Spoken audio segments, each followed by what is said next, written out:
Hi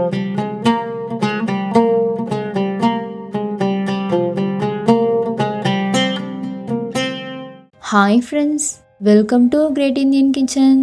நம்ம இன்னைக்கு எல்லாருக்கும் ரொம்ப பிடிச்ச முட்டை கொத்து பரோட்டா எப்படி செய்கிறதுன்னு பார்க்க போகிறோம்.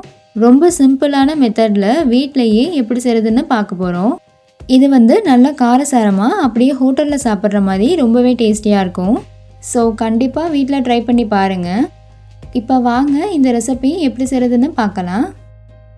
ஃபஸ்ட்டு ஒரு 8 பரோட்டாவை இந்த மாதிரி சின்ன சின்னதாக பிச்சு எடுத்து வச்சுருக்கேன். ஹோட்டல்லலாம் பரோட்டாவை கல்லில் போட்டு கொத்துவாங்க. ஒரு ஷார்ப்பான கரண்டியோ இல்லை ஒரு டம்ளரோ வச்சு கொத்துவாங்க. ஆனால் நம்ம வீட்டில் கொத்துனோம்னா கிளாஸ் டாப் ஸ்டவ்வெல்லாம் உடஞ்சிரும். அதனால் நாம் இந்த மாதிரி சின்ன சின்னதாக பிச்சு போட்டு தான் கொத்து பரோட்டா பண்ண போகிறோம். இது ஒரு ஓரமாக இருக்கட்டும். இப்போ ஒரு கடாயில் 4 டேபிள் ஸ்பூன் எண்ணெய் ஊற்றிக்கோங்க. எண்ணெய் நல்லா சூடானதும் 2 பெரிய சைஸ் வெங்காயத்தை இந்த மாதிரி நீட்டமாக கட் பண்ணி சேர்த்துக்கோங்க. இப்போ ஸ்டவ்வை மீடியம் ஃப்ளேமில் வச்சுட்டு நல்லா வதக்கிக்கலாம்.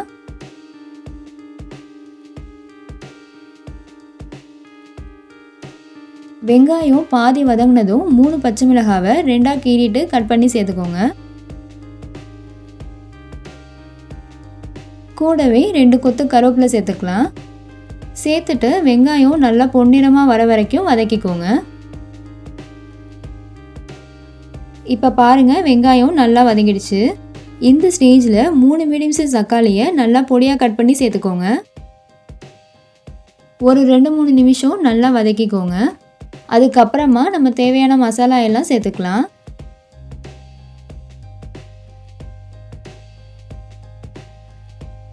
இப்போ 1 டேபிள் ஸ்பூன் மிளகாத்தூள், 1/2 டீஸ்பூன் மஞ்சள் தூள், கூடவே தேவையான அளவு உப்பு சேர்த்துட்டு நல்லா மிக்ஸ் பண்ணிக்கோங்க.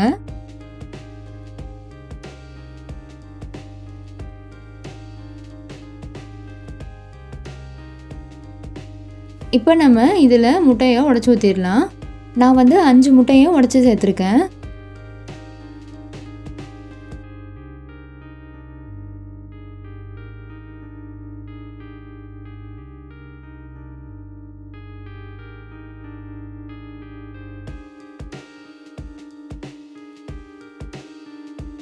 இப்போ இது கூட 1 டீஸ்பூன் மிளகுத்தூள் சேர்த்துக்கோங்க.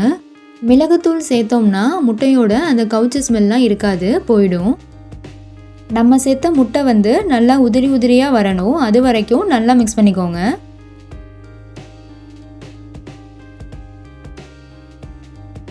பாருங்கள், இது மாதிரி வந்த அப்புறமா நம்ம பிச்சு வச்சுருக்க பரோட்டாவை சேர்த்துடலாம். நல்லா கலந்து விட்டுக்கோங்க.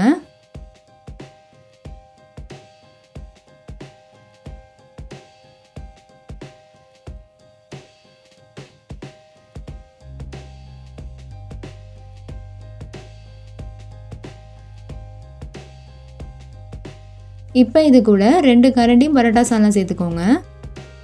இதுக்கு பதிலாக நீங்கள் சிக்கன் குழம்பு இல்லைனா மட்டன் குழம்பு கூட சேர்த்துக்கலாம், நல்லாயிருக்கும். சேர்த்துட்டு ஒரு 2 நிமிஷம் மட்டும் நல்லா கலந்து விடுங்க.